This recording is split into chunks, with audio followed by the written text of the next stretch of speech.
Hi friends, అందరికీ నమస్తే. ఈరోజు వెజ్ బిర్యానీ ఎలా చేయాలనేది ఇప్పుడైతే చూసేద్దాం ఫ్రెండ్స్. దీనికోసం అయితే క్యారెట్స్ ఇంకా ఆలు 2 నేనైతే కట్ చేసి పెట్టుకున్నా ముందే. దీంట్లో గ్రీన్ పీస్ కూడా వేసుకోవచ్చు. బట్ మాకైతే లేవు ఇంట్లో. అందుకోసమని ఇంకా నేనైతే గ్రీన్ పీస్ వేయట్లేదు. సో ఇప్పుడైతే ఇంకా ప్రెషర్ కుక్కర్ పెట్టుకొని 2 స్పూన్లు నెయ్యి వేసుకుంటున్నా. సగం నెయ్యి, సగం ఏమో కొంచెం ఆయిల్ కూడా వేసుకొని చేసుకోవచ్చు. నేనైతే మొత్తం నెయ్యితోటే చేస్తున్నా. అయితే బిర్యానీ స్పైసెస్ వేసుకోవాలి.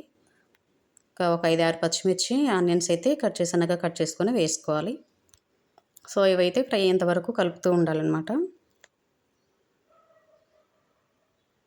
చూడండి ఫ్రెండ్స్, ఇంకా ఇప్పుడైతే బాగా ఫ్రై ఈ ఆనియన్స్, పచ్చిమిర్చి ఫ్రై అయిన తర్వాత కొద్దిగా కాజు వేసుకోవాలి.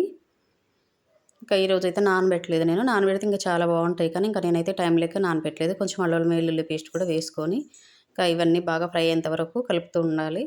ఈ అల్లం వెల్లుల్లి అయితే ఎప్పుడైనా ఫ్రెష్గా చేసుకున్న అల్లం వెల్లుల్లి వేస్తే ఆ ఫ్లేవర్ టేస్ట్ అనేది చాలా బాగుంటుంది అనమాట, ఎక్స్ట్రా ఉంటుంది. నాన్ వెజ్ అయినా ఇలాంటివి ఏం చేసినా ఇలా చేసుకోవాలి. కొంచెం కరివేపాకు, పుదీనా కూడా వేసుకుంటున్నా. సో ఇవైతే కొంచెం బాగా కలుపుకోవాలన్నమాట. ఇప్పుడు కట్ చేసుకున్న క్యారెట్స్ ఇంకా ఆలు వేసుకుంటున్నా. ఇంకా అవైతే బాగా కలిసేంత వరకు కలుపుతూ ఉండాలి.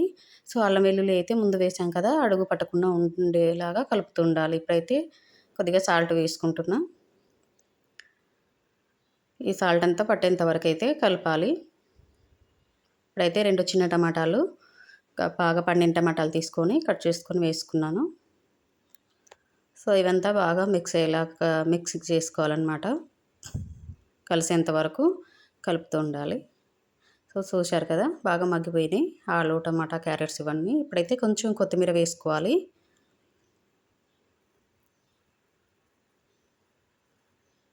ఇవన్నీ బాగా కలిసేంత వరకు అయితే కలుపుతూ ఉండాలి. అల్లం వెల్లుల్లి కొంచెం అడుగు పట్టేయకుండా కలపాలన్నమాట.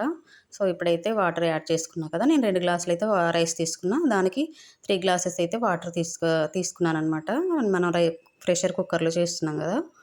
ఇంకా ఇప్పుడైతే కొంచెం గరం మసాలా వేసుకొని ఇంకా ఇవి బాగా బాయిల్ అయ్యేంత వరకు అయితే బాయిల్ చేసుకోవాలన్నమాట. ఇప్పుడైతే సాల్ట్ చెక్ చేసుకుంటున్నా.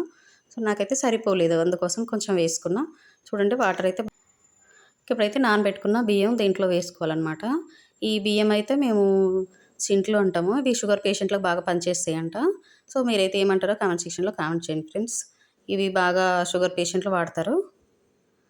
అంటే బాగా షుగర్ పెరగదని కాదు, పెరుగుతుంది. కాకపోతే ఇవి షుగర్ పేషెంట్లకు బాగా పనిచేస్తాయి అని చెప్తున్నారు. మేమైతే ఇవే వాడతాం. సో ఇంకా కుక్కర్ మూత పెట్టి 2 విజిల్స్ వస్తే సరిపోతుంది అనమాట. ఇంకా బిర్యానీ అయితే రెడీ అయిపోయింది, వెజ్ బిర్యానీ. మీకు ఈ వీడియో నచ్చినట్టయితే లైక్, షేర్, సబ్స్క్రైబ్ చేసుకోండి. Bye friends.